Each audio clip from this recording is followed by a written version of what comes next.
अस्सलाम वालेकुम friends, welcome to my channel Ambariyana foodies. क्या आप भी मेरी तरह समोसे, पकोड़े और फ्राइज़ खा कर तंग आ गए हैं? तो इस मानसून के मौसम में मैं आपके साथ बहुत ही इजी टू मेक स्नैक्स की रेसिपी शेयर करने वाली हूँ। जस्ट एक आलू से आप ढेर सारे जो हैं वो स्नैक्स बना सकते हैं और बहुत ज़्यादा एफर्ट भी नहीं करना पड़ेगी। और सबसे बड़ी बात, ये इतने क्रिस्पी बनते हैं, ये देखें माशाल्लाह कितने क्रिस्पी बनते हैं। और सबसे बड़ी बात, आप बना कर इन्हें 1 महीने तक स्टोर भी कर सकते हैं, ये बिल्कुल भी ख़राब नहीं होंगे। बिल्कुल भी जो इसका खस्तापन जो है वो ख़राब नहीं होगा। उसके लिए आपने क्या करना है, जब भी स्टोर करना है तो आपने जो जार लेना है वो एयर टाइट होना चाहिए। ये एक आलू से इतने ढेर सारे जो स्नैक्स हैं रेडी हो जाएंगे। आ जाते हैं फिर रेसिपी की तरफ। इसके लिए बड़े साइज़ का आलू लिया है मैंने, इसको छिलका उतार के बॉयल कर लिया था। अगर आपके पास छोटे साइज़ के हैं तो आप 2 ले लें, लेकिन उसके हिसाब से आपको मैदे की और बाकी चीज़ों की क्वांटिटी भी बढ़ानी पड़ेगी। इसको अच्छे से आपने मैश कर लेना है, इसमें कोई भी आलू का साबुत चंक्स नहीं रहना चाहिए। ये देखिए कितने अच्छे से मैंने मैश किया है। अब मैंने 1 आलू लिया था तो उसके हिसाब से मैंने 1 कप मैदा डाला है। 2 टेबलस्पून इसमें मैंने सूजी के डाले हैं। 1 टीस्पून इसमें नमक का डाला है। 1 टीस्पून इसमें काली मिर्च पाउडर। 1 टीस्पून मैंने इसमें लाल मिर्च पाउडर। 1 टीस्पून इसमें चिली फ्लेक्स। 1 टीस्पून मैंने इसमें सूखा धनिया पाउडर। 1 टीस्पून इसमें मैंने भुना कूटा ज़ीरा पाउडर डाला है। साथ ही मैंने थोड़ा सा चॉप किया हुआ धनिया डाल दिया है। इसको अच्छे से आपने मिक्स कर लेना है, जितनी भी आपने स्पाइसेस डाली हैं, ताकि वो इस सारे इंग्रेडिएंट में अच्छे से मिक्स हो जाएं। ये देखें इस तरह। इसको मिक्स करने का मकसद ये भी है कि आपके जो आलू के अगर कोई चंक्स वगैरह रहते हैं वो भी अच्छे से मिक्स हो जाए, वो भी मैश हो जाए। 1 टेबलस्पून इसमें मैंने डाला है घी का। अगर आपके पास घी नहीं है तो आप ऑयल भी डाल सकते हैं, लेकिन घी से ये होगा कि आपके जो स्नैक्स हैं बहुत ज़्यादा खस्ता बनेंगे। इसको भी आपने अच्छे से मिक्स कर लेना है। अच्छा, पानी वगैरह लगाने की बिल्कुल भी ज़रूरत नहीं है।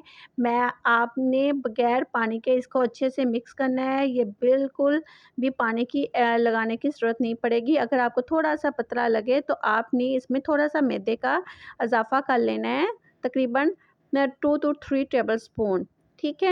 उसके बाद आपने हल्की सी ऑयलिंग करनी है। ऑयलिंग करने के बाद आपने इसको तकरीबन 5 से 6 मिनट के लिए कवर करके रख देना है, ताकि ये सेट हो जाए डो।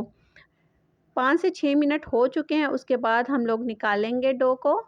ये देखें कितने अच्छे से हमारी डो जो है वो सेट हो गई है। उससे ये भी होता है कि जो हमारी सूजी ऐड की है वो भी इसमें थोड़ी सी फूल जाए। उसके बाद हमने इसका 2 हिस्सों में डिवाइड कर लेना है। हल्का सा मैंने मैदा डस्ट किया था। उसके बाद मैंने सीज़र लिए। ये देखिए इस तरह आपने कट कर लेना है। ये देखिए सिंपली आपने इसको लंबे लंबे फ्राइज़ वाली शेप में कट कर लेना है। ये देखें इस तरह। ये ना ही फ्राई करते हुए खुलेंगे, ना ही इसका जो शेप है इनकी ख़राब होगी। सिंपल आप इसको इस तरह करके कट करते जाएं सीज़र के साथ।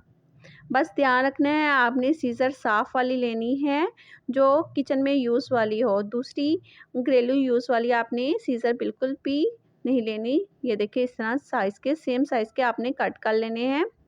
अगर आपको थोड़ा-सा साइज़ बड़ा लगे तो उसको भी सेंटर में 2 हिस्सों में डिवाइड कर लीजिएगा। ये देखिए इस तरह फ्राइज़ की शेप में इसको आपने पतले-पतले से कट कर लेने हैं।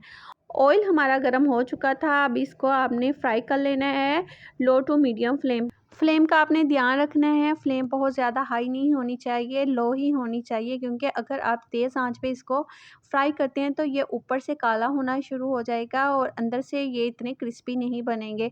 बस आपने ध्यान रखना है और 1 मिनट तक आपने इसको बिल्कुल भी नहीं हिलाना। जब 1 मिनट हो जाए तब आपने इसको हिलाना चलाना है। और फ्लेम, फिर मैं अगेन बता रही हूँ कि फ्लेम का आपने ख़ास ख्याल रखना है, बहुत ज़्यादा हाई नहीं होनी चाहिए।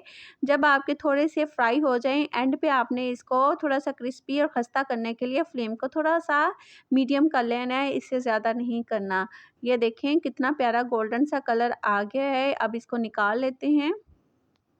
माशाल्लाह से कितने मज़े के लग रहे हैं ये स्नैक्स। जितने मज़े के ये स्नैक्स लग रहे हैं खाने में, उससे भी ज़्यादा मज़े के बनते हैं। अब इसकी आवाज़ चेक करिएगा। ये देखें कि कितने क्रिस्पी से हमारे जो स्नैक्स हैं वो बने हैं। अब साथ साथ फ्राई करते जाएं, साथ साथ आप इसकी कटिंग करते जाएं। बहुत ज़्यादा एफर्ट नहीं करनी पड़ती। अब मैं इसको तोड़ के भी दिखाती हूँ।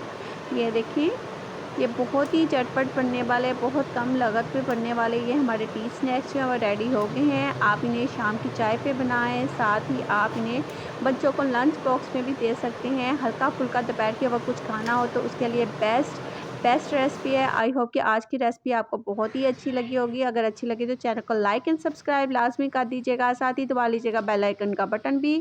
थैंक्स फॉर वॉचिंग मी। अपना बहुत सा ख्याल रखिएगा। Take care. अल्लाह हाफ़िज़।